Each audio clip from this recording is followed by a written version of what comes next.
Como o Juan falou, esse é o título, na verdade, da palestra aqui é o porquê do Scrum ao Kanban. Né? Do Scrum ao Kanban, na verdade, é o treinamento que a gente tem feito. Né?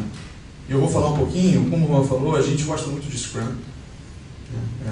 Acho que o Scrum ajudou muito em muitas empresas, em muitos lugares. E eu vou, na verdade, puxar por esse assunto. Ao invés de eu criticar, eu vou elogiar o Scrum e vou falar que a gente pode ainda ir um pouquinho além. Pegar aquelas coisas que já são boas no Scrum e vamos explorá-las mais ainda. Né? Então, eu queria começar só contando o porquê dessa história do Kanban e talvez explicando um pouquinho do nome Kanban, que é sempre uma coisa que as pessoas perguntam. Né? E começar falando desse negócio do movimento Lean e o movimento ágil. Né? O movimento ágil, eu espero que todo mundo aqui tenha conhecimento. Aliás, é um bom ponto de partida. Quem ou trabalha com Scrum, ou já trabalhou, ou já fez um treinamento do Scrum, pelo menos. Vamos lá, por isso. Tá. Então é a grande maioria, é o público que a gente esperava ter aqui mesmo. Né? Muito bem. E o movimento Lean, ele é um movimento que não é da área de software. Ele é um movimento que saiu lá da engenharia de produção, administração e coisas afins. Quem fez, né, nos últimos anos, aí, nas últimas talvez até décadas, curso de graduação ou em administração ou engenharia de produção, certamente conhece Lean. Tá? E tem uma certa semelhança entre Lean e Agile. Existe até uma dúvida, será que esse pessoal de movimento ágil, que foi posterior, foi, né, anos 90, Lean já vinha desde lá nos anos 70, será que não houve uma inspiração direta, né? Os caras leram lá as coisas de Lean, ou foi natural? Na verdade, tem gente que justifica as duas coisas. Não, os caras realmente leram e beberam dessa fonte, ou não, talvez tenha sido por melhoria contínua chegar em conclusões muito parecidas. Né? Recomendo até a tese do Rafael Sabá, a tese de mestrado dele, bem sobre esse assunto. Só não precisa ler em uma semana, que ele entregou uma semana antes da banca. Eu estava na banca. Mas dá para ler bem, é legal. E na verdade, assim, explicitamente, tem pelo menos dois movimentos que saíram do movimento ágil que, sim, explicitamente se inspiraram em Lean. Um deles se chama, inclusive, Lean Software Development. Tá? E, posteriormente, mais recentemente, 2007 para cá, Kanban. Ambos se inspiraram explicitamente, assumem, não, nós nos inspiramos no movimento Lean. Como é que essa história do Lean? Na verdade, surgiu lá no Japão. Lean é como o pessoal do MIT começou a chamar esse movimento da indústria japonesa, que lá nos anos 70, nos anos 80, ali, estavam derrubando a indústria americana, né, com muito foco em qualidade, era um aspecto diferente, e o pessoal começou a estudar isso, como é que essas empresas funcionavam, especialmente Toyota é uma das referências, mas as outras empresas líderes também, né? E aí o pessoal chamou esse movimento de Lean. Tá? Às vezes também chamado Toyota Production Systems ou coisas do gênero. E na verdade aconteceu no pós-guerra, o Japão tinha como objetivo deixar de ser uma potência bélica para passar a ser uma potência industrial. Esse era o objetivo. Teve americanos que foram lá morar no Japão, inclusive ajudar os caras também nesse conceito. Né? Atrás desse movimento, tem a figura do Taiichi Ohno, então presidente da Toyota, e ele tem uma historinha bem interessante, que ele foi ainda, né, no intuito de melhorar a indústria japonesa, né, pré-movimento realmente Lean, ele foi visitar os Estados Unidos e ver como é que as fábricas funcionavam lá. E ele visitou a fábrica da GM. Eu botei aqui uma figura que não é justa, que na verdade é Ford, início do século, mas ele foi lá visitar e algo semelhante. Era aquele esquema de linha de montagem, muitos estoques, e era assim que funcionava, né? As máquinas são muito caras, elas têm que continuar sempre produzindo, e a gente vai estocando o que elas estão produzindo, e aí tem aqueles estoques de peças, estoques de carros, e ele falou, ferrou, não vou conseguir fazer nunca isso no Japão, a gente tem um território pequeno, não vai dar para fazer isso no Japão, vai ser impossível. Então ele estava decepcionado com essa visita dele, mas teve uma coisa curiosa, ele visitou um supermercado. Não existia supermercado no Japão. Na época ele era os mercadinhos. E ele ficou encantado com o supermercado. Ele olhou o supermercado, vendo aquele movimento, como é que funcionava, né? Aquela coisa bonita das prateleiras. Né?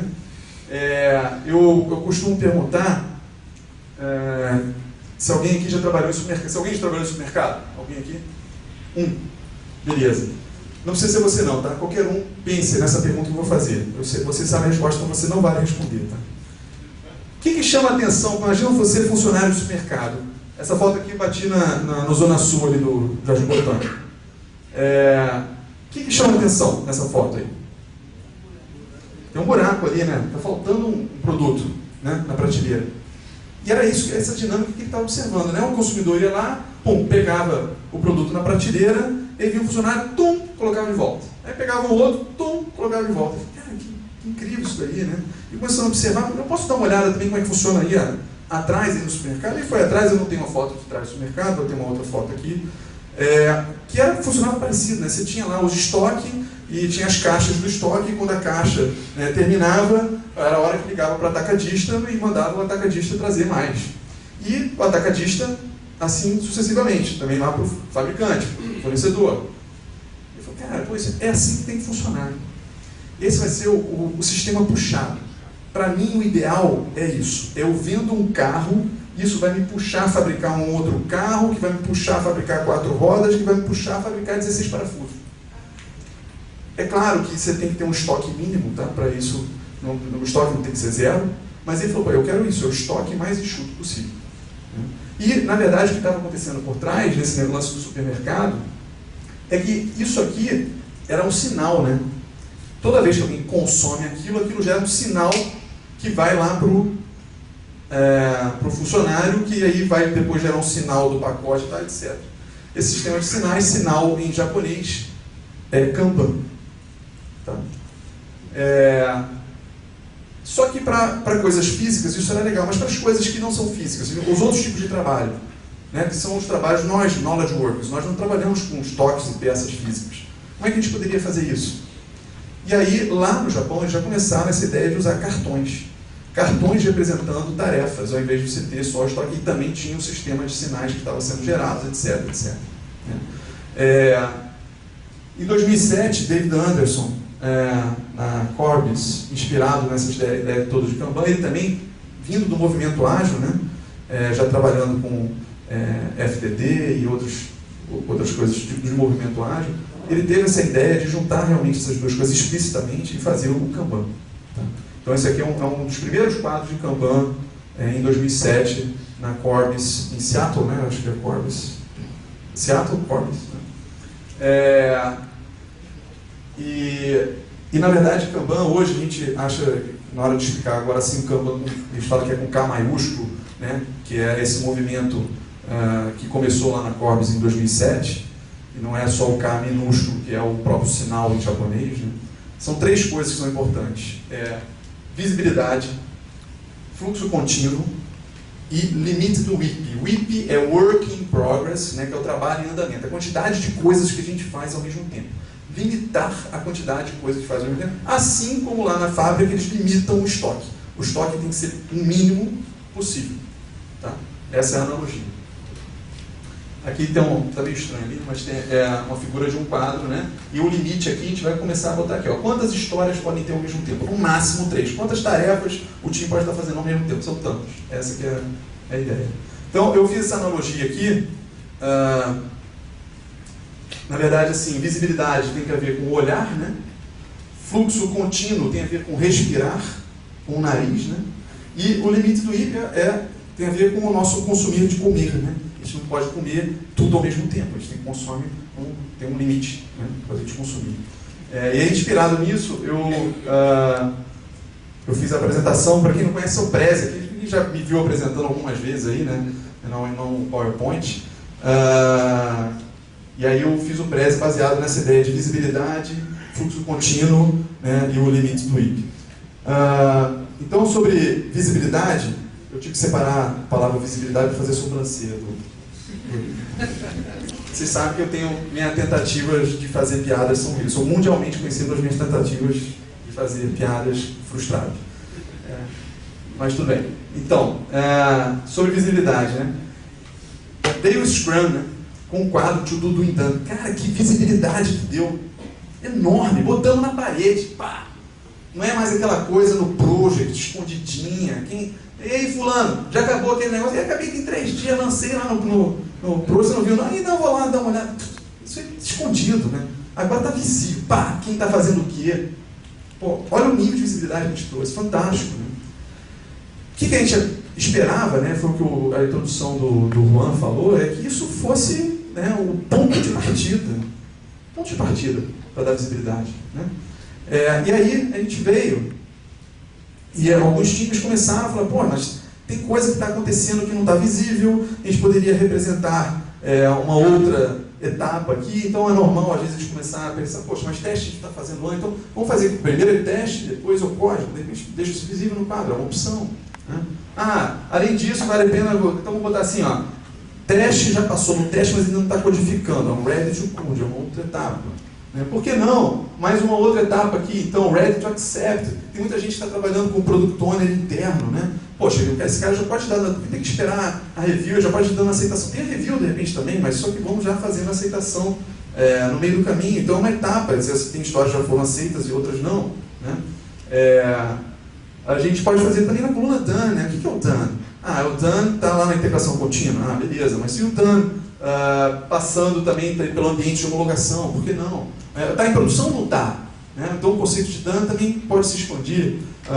No to-do, a gente não poderia botar o backlog lá também no quadro, select backlog, próprio backlog, deixar explícito. De repente, já tem gente que trabalha com tipo memória cache, sabe? Backlog em nível, assim, tem essas questões mais prioritárias, em segundo lugar e em terceiro. Assim, vamos botar isso aqui no quadro. Né? Então é isso que a gente esperava em termos de visibilidade. Né? E de fato, às vezes, a gente acaba não encontrando, as pessoas não evoluíram para isso. Né? E o Kanban está vindo, não, vamos deixar tudo visível.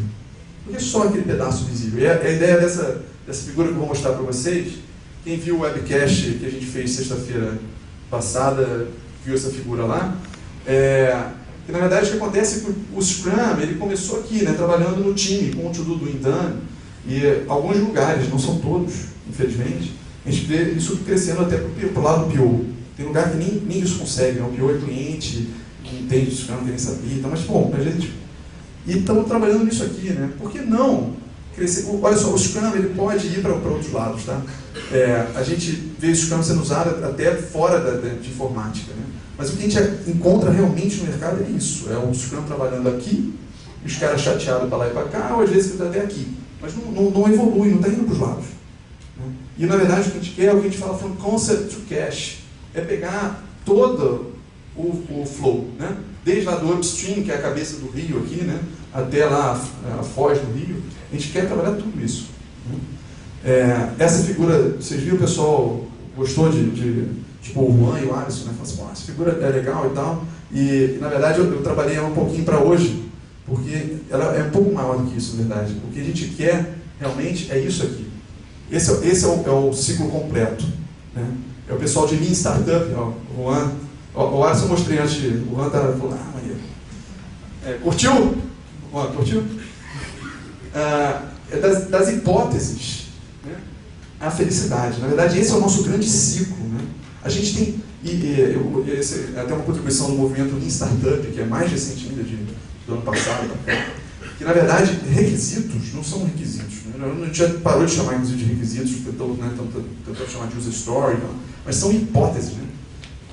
O requisito só é realmente um requisito se você provar que ele é útil. Está trazendo felicidade? Essa tua ideia que você tem de produto é felicidade? Então esse é o ciclo completo. Você começa lá com hipóteses, né? Que podem virar ideias, e vai passando por todo o flow, ele é implementado lá pelo time, né? Eu não sei como traduzir homologação, traduzir certification.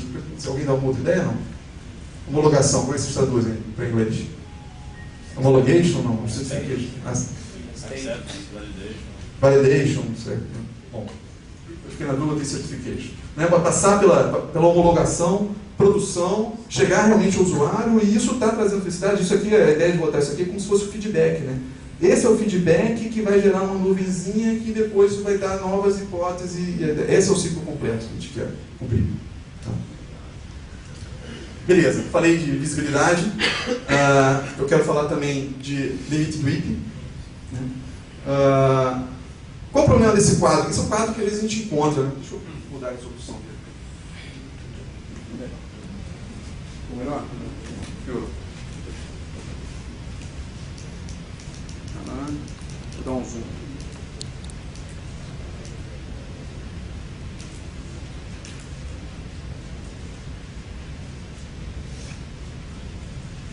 Ficou melhor, né?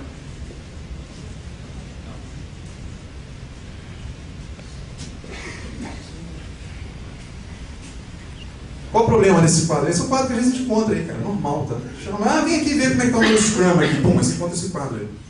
Qual o problema dele? Hã? Várias histórias começadas, né? Normalmente a gente fala no Scrum, não, prioriza, né? Começa lá em cima, de preferência quando acabar de cima passa para outra, quando acabar passa para outra. Ah, não dá porque né, tem especialidade, sobreposição, dependência entre tarefas. Ah, então tudo bem, começa com as duas ou três histórias, mas aí tudo começado, né? Isso vai dar um problema. Se termina a sprint e com 90% feito, vai ser 90% de cada uma das histórias, pô, é melhor ter concentrado, tal. Qual é a quantidade de tarefa que tem aqui, né? Quantidade de tarefa. Na verdade, é um problema de... Você não limitou, né? Não limitou a quantidade de coisas que estão sendo feitas ao mesmo tempo. E essa é uma máxima do Kanban, que vale para a vida. Ó, fica essa hora de tuitar. Hein? Pare de começar e comece a terminar. Pare de começar e comece a terminar. Essa é a máxima, né? E aí, a analogia que eu fiz, depois eu tenho que conversar com o David se ele gosta dessa analogia. Mas é tão surpreendente quando a gente, quando é criancinha, está brincando com a mangueira, e quando eu tenho pelo menos essa sensação de que foi surpreendente para mim a primeira vez, quando você apertou, você diminuiu a quantidade possível de água sendo passada ali, e pum, a água foi longe. Você foi mais eficiente. Essa analogia é muito doida, né? Porque você fala assim, olha, se você trabalhar em menos coisas, você vai ser mais eficiente. Isso é muito distorcido. Né? Tem empresa, cara, que valoriza o contrário. Né? Tem empresa que eu já passei que os caras falam assim, eu cuido de 12 projetos. Isso é um exemplo da ineficiência. Né? O cara vai ser eficiente usando 12 projetos. Vai ser tudo porcaria. Eu cuido de 12 projetos. Impossível. Né? Na verdade, a eficiência é o contrário. Eu faço uma única coisa muito bem feita de cada vez. Essa que é a ideia. Então, eu só botei aqui para falar que a gente vai, né, por exemplo, botar números realmente que limitem a quantidade de coisas que estão sendo feitas. Tá? Isso vai ter consequências positivas. A primeira coisa que a justificativa disso, existe uma justificativa matemática, tá? Que eu não vou entrar em detalhes, mas aqui a quantidade, a gente gosta muito do Cumulative Flow Chart, o pessoal de Kanban gosta de usar, e mesmo quem usa Scrum pode usar, é bem legal, ao invés de usar para projeto, tá? Não para sprint, mas para um projeto como um todo, né? Para uma release. Funciona bem, e na verdade os eixos X, Y, X, que é como são os eixos do quadro também, né? O quadro ele tem dois eixos, né? Ele tem um eixo no tempo, certo? E um outro eixo que são as coisas que estão sendo feitas, né? Num quadro do Scrum da vida, um quadro do Kanban. Aqui é parecido, você tem a quantidade de coisas que estão sendo feitas, e aqui o tempo rodando, aqui é o to do, aqui é o done, aqui é o doing, por exemplo, por sprint, marcado por sprint. Tá? E a gente observa matematicamente que se você diminui a quantidade de coisas que você faz ao mesmo tempo, né, você diminui também o tempo de entrega, ou seja, está sendo mais eficiente. Tá? Essa é a intuição que tem por trás, é a matemática que tem por trás. Fazendo isso, você evidencia gargalos e folgas, e você usar isso a favor da melhoria contínua, tá? A favor da multidisciplinaridade, a favor da auto-organização. O time enxerga isso, passa a ficar claro no quadro, onde está precisando empenho das pessoas, onde que tem folga, onde que um pode ajudar o outro, como a gente pode fazer isso, melhorar e tal, no próprio quadro. O quadro passa a ser um tabuleiro de um jogo em que as pessoas se enxergam como peças e qual é o melhor movimento que eu posso dar. Muito bem, falei de limite do IP, eu queria falar a última coisa que é fluxo contínuo. Essa figurinha aqui, já viu o treinamento, já viu que eu gosto de usar, figurinha do Time Box. Tentativa de fazer piada, porque eu já sei que um ou outro só ganhou. Então, interações com Time Box, né? Por exemplo, Scrum. Quantas semanas tem o Scrum? Oficialmente, quantas semanas o Scrum fala para a gente fazer? As sprints seriam de quantas semanas?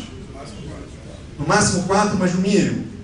Oficialmente 2 a 4, mas nos últimos anos o pessoal tem falado até de 1 a 4 semanas, né? Qual é a melhor? 1, 2, 3, 4? Claro que tem um depende enorme assim, né? Depende da organização, do tipo de produto e tal, mas tem a gente como consultor, assim, que chega num lugar, um dos indícios que a gente vê de maturidade é o tamanho da sprint. Lugar que tem sprint de 4 semanas, pô, esses caras, será que estão sendo maduros? Está faltando maturidade, de repente estaria para ser mais curto e ser mais ágil, vai agregar mais valor. Por que está demorando 4 semanas? Isso pode ter um contexto que justifique. Né? Agora você chega num time assim, não, estamos usando 2 semanas aqui, mas estamos querendo passar para uma, porque está indo bem, tirou os bugs, é mais fácil. Olha, dá para fazer com 1 semana no Scrum? Eles dizem, pô, claro, vamos fazer. Então, o tamanho da sprint tem a ver um pouco com essa questão de maturidade. Tem uma analogia que desculpa, eu não vou lembrar o autor que fez, mas se quiser me manda e-mail que eu acho lá. Que ele fala o seguinte, que o tamanho da sprint, o tamanho da iteração é como se fosse a lâmina d'água de um lago. Então, se a lâmina d'água desse lago aumentar, essas pedras vão sumir, né? Se a lâmina d'água baixar, essas pedras vão aparecer e outras vão aparecer. E essas pedras são os problemas. Então, você ter uma lâmina d'água grande de 4 semanas, você está, na verdade, potencialmente escondendo problemas que não vão emergir. Se você consegue diminuir o tamanho da sua iteração, esses problemas vão começar a aparecer. Então, interações curtas é bastante interessante. Tá? E, na verdade, o que a gente queria é um fluxo contínuo, né? Como se fosse esse rio aí. Só que o fluxo contínuo ele nunca vai existir perfeito, né? Porque ele só existe para fluidos, né? Fluidos e estado gasoso. Né? Para coisas que são contáveis, né? Discretas, que a gente fala, né? Matemática, a gente não consegue um fluxo exatamente contínuo, mas a gente vai querer o mais próximo possível do contínuo. E aí no Scrum você tem isso, né? O Product Backlog, o escopo flexível, mas será que o backlog, o escopo é fechado, né? Isso é uma outra questão também, assim. Tem lugar que é uma das dificuldades, eu estou tentando evitar falar de críticas dos lugares que tentam adotar Scrum e tal, porque eu acho que, de repente, o Juan e o próprio David podem falar mais disso, mas é uma das coisas, você chega num lugar que, pô, não posso congelar meu backlog por 1 semana, 2, no meu contexto aqui, trabalho para banco, que tem a regra hoje, se 2 dias não lançar, tem multa, eu não posso ficar esperando uma sprint, né? Porque, na verdade, o Scrum ainda tem um escopo fechado, na verdade, por 2 semanas, por 1 semana. E, na verdade, isso foi uma evolução, né? O Waterfall se dizia o seguinte, olha, é um lote de 500 funcionalidades, né? Não era assim, Waterfall? Lista as 500 funcionalidades, depois de implementar as 500, toma num lote só, pá, de uma vez. Aí depois vieram outras, né? Metodologia, vi lá, Ruby, PDCA, Espiral, eu falei assim, não, melhor, vamos fazer com interações, muito melhor do que um lote de 500, vou entregar 5 de 100. É claro, é melhor, pô. Interações menores sempre melhor. Aí, final dos anos 90, veio o pessoal de Agile, falou assim, né, Scrum, pô, mas melhor do que 5 de 100, são 50 de 10. Entrega 50 vezes 10 funcionalidades, é muito melhor. E aí veio os caras de Kanban e falaram assim, pô, mas melhor do que isso ainda, pô, entrega 500 de 1. Depende do contexto, depende das cabeças para baixo, Bárbara, mas eu entendi que são 10 minutos. Depende do contexto, tá? Tem contexto que você não vai conseguir fazer one piece code, que a gente chama, tá? Mas dependendo do contexto, se é possível, é melhor. É melhor. Tá? Aí tem umas analogias, né? O que é melhor? Você entregar uma cidade inteira, plá, de uma vez só, né? Ou ir entregando, sei lá, condomínios pelo menos, ou então entregando os prédios, né? Ou quem sabe fazer, né? Pô, você vai entregando uma, o cara já vai morando, já vai te dando feedback, você vai entregando a outra, uma atrás da outra, e esperar um pacote, né? Essa tentativa aqui de analogia que eu fiz. Uma outra, que tem gente que já sabe onde é que eu vou chegar. O que é melhor você fazer lá um pacotão do Word com várias funcionalidades? Ou, de repente, fazer um negócio tipo Google Docs com algumas funcionalidades, você já vai melhorando depois com o tempo, né? Ou um mais simples aqui, que é o Google Notebook, ou, para quem não conhece, quem já conhece aí, o Notepad? Olha, já tem uma galera, né? Influência minha aí, né? A gente implementou isso em abril. É um editor de texto mais simples possível. O desafio Letícia, o desafio, qual que é o desafio? É descobrir qual funcionalidade você pode tirar do Notepad. Descobrir uma, me avisa que eu tiro. É para criar texto. Você bota notepad.com/exemplo, você começa a escrever, bota notepad.com/Rodrigo XPTO, 1, 2, 3, pronto, que ninguém sabe, é meu link, é só meu.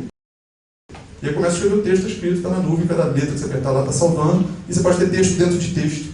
E aí quando você bota /exemplo, /outro, ele vai aparecer aqui, e se você fizer uma URL só sua, só você vai saber, não tem login, não tem nada. Conhecia esse aqui? Não, ainda não, né? se você fizer uma URL secreta, se você entrar lá, R Toledo, tem a minha, tem minhas coisas, vamos ficar fuçando lá, mas são coisas não secretas. As minhas secretas eu botei uma URL minha lá, entendeu? R Toledo 881, lá, entendeu? Fazer um resumo. Não apareceu direito. O resumo começa. Não, eu apertei duas vezes. Então, vou fazer um resumo desses 3 pontos de vista: visibilidade, limite do IP e fluxo contínuo. Dessas 3 coisas aqui: Waterfall, Scrum e Kanban. Tá?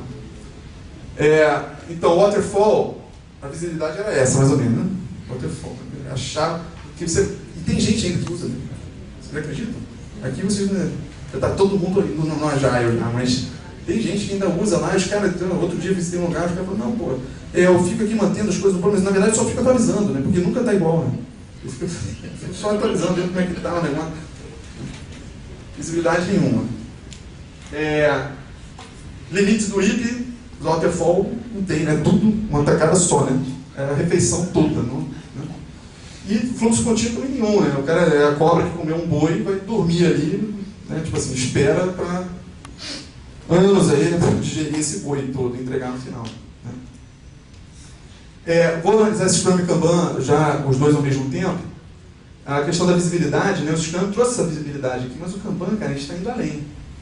Pô, a gente está perguntando, essa visibilidade que o Scrum trouxe é fantástica. Vamos além, vamos ver mais coisa. Eu fiquei na dúvida de como representar essas coisas aqui, mas vamos lá. No Scrum, né, é limitado a 2 semanas, 10 histórias, né? Da About, até 10 histórias mais ou menos. Isso não é uma característica do Scrum. É como se estivesse comendo a saladinha, isso que eu quis botar ali. Não sei nem dá para ver lá no final. Vou clicar ali. Fala. Alô? Tá até melhor esse microfone, não? Tá melhor esse microfone? Então, aqui é a saladinha, só para fazer a piada, né? Já é tão ruim a piada e não aparece. E aqui o One Piece Flow, né? Comendo realmente ali sei lá, só cereja. Boa piada, não foi? Não, valeu a pena, valeu? E aqui o fluxo contínuo, né? Essa escadinha aí, eu confesso a vocês que eu fiz meio rápido, essa foi a última coisa que eu fiz na apresentação. É meio que para representar o valor agregado, né? Quem já fez treinamento comigo já me viu fazendo esse gráfico de valor agregado, que o valor agregado com o Scrum, ele né, a cada 2 semanas, 3 semanas, você agrega algum valor ali. E aqui a ideia é você fazer mini escadas, né? Que é o valor agregado continuamente, né? Tem que ter toda a parte consciente, né? Assim como o Scrum, ele só funciona se você tiver a parte de engenharia funcionando bem por trás. Idem aqui, né? Se você fazer esse tipo de coisa, você vai ter não só Continuous Integration, como Continuous Delivery, que é o tempo todo entregado. Então, terminado o resumo, falta só a propaganda do curso, que é do Scrum ao Kanban. Cara, esse site, agora que me dei conta, não devia ter nem posto ali, que ele está desatualizado lá, porque a gente está fazendo agora pela Teamware, é o site da Teamware que tem que entrar. Algumas fotos de curso que a gente já fez, tem alguns de vocês aí talvez aparecendo nas fotos. É totalmente, como o Juan falou, é diferente, é totalmente hands-on, é uma dinâmica de 2 dias de dinâmica, na verdade, e que a gente inverte um pouco o usual, que é, em vez de fazer teoria para depois fazer a prática, a gente fez o contrário. A gente bota a galera fazendo a prática, a gente começa com o Scrum, a gente bota uma dificuldade que é típica que o pessoal de Scrum começa a usar, aí começa a encontrar, e aí o pessoal tem dificuldade, a gente, então vamos fazer um pouquinho diferente, faz assim, né? Funcionou melhor. Então agora a gente para e explica a teoria por que funciona melhor.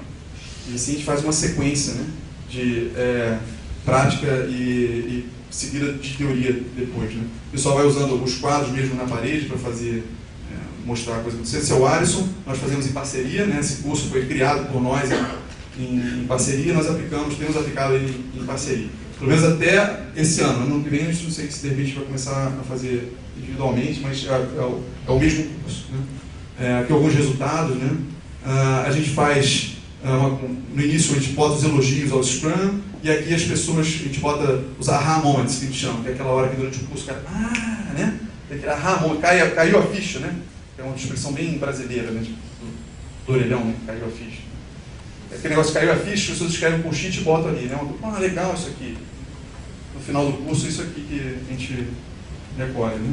Essa é uma foto minha só para mostrar esse negócio de chapéu, porque a gente faz um teatrinho também. A gente representa mais de um cliente fazendo demanda e tal, aquelas coisas que são realmente difíceis ali. E tem 50% de desconto. Eu não resisti de fazer uma propaganda explícita, né? Não perceberam, mas é uma propaganda. Propaganda é a alma do negócio, né, Alex? Hoje, eu quis escrever hoje com a Bárbara lá. Coloca no peixe. Vai ter sexta e sábado aqui no Rio, é o último. Só se for coletivo. A sugestão é botar no peixe urbano. Beleza? É isso. Valeu, gente.